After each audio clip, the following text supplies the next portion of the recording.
Pengujian protein pada berbahan pangan.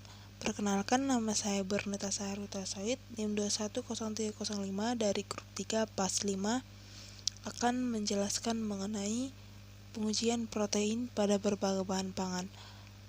Adapun tujuan dari percobaan ini adalah untuk mengetahui kandungan protein pada berbagai bahan pangan dan untuk mengetahui bagaimana cara pengujian protein pada berbagai bahan pangan.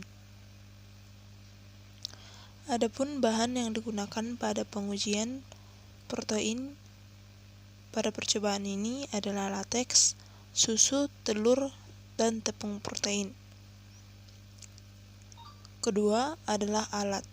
Alatnya adalah beaker glass, tabung reaksi, indikator pH, timbangan, sendok stainless steel, blub, rak tabung, baret, masker, pipet tetes, penjepit, serpet, spatula, korek api, dan baskom, dan juga piring.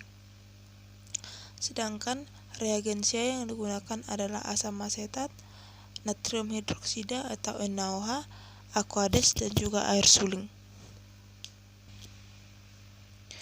Adapun prosedur percobaan dari praktikum ini adalah: pertama, penentuan titik isoelektrik. Titik isoelektrik dapat diartikan sebagai derajat keasaman atau pH ketika suatu makromolekul bermuatan nol akibat bertambahnya proton atau kehilangan muatan oleh reaksi asam basa. Titik isoelektrik atau derajat keasaman atau pH sangat berpengaruh pada penggumpalan dari bahan yang akan digunakan.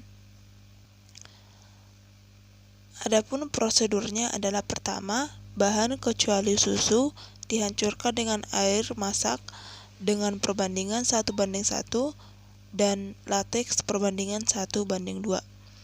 Yang kedua, dimasukkan ke dalam beaker glass. Ketiga, dilakukan dengan 3 perlakuan. Yang pertama, ditimbang asam asetat 25%. Kedua, ditambahkan asam lemon.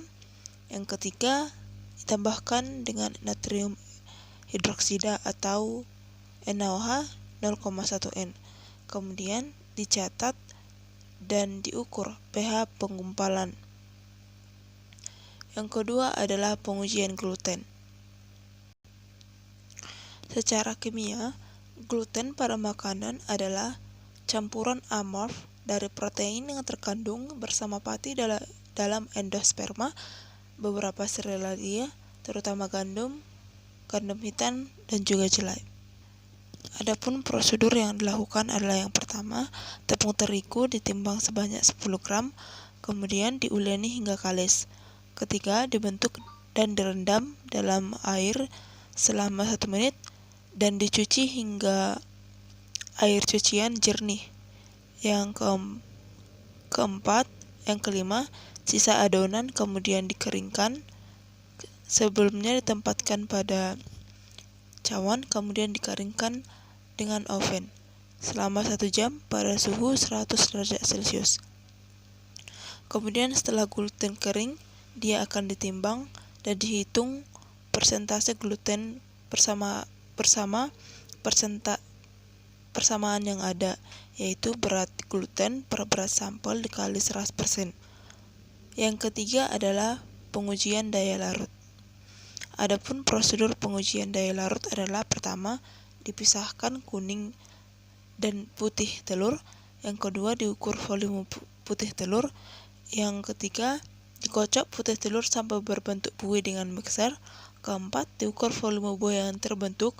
Yang kelima, dihitung daya buih dengan persamaan yang ada. Sekian dari saya, terima kasih.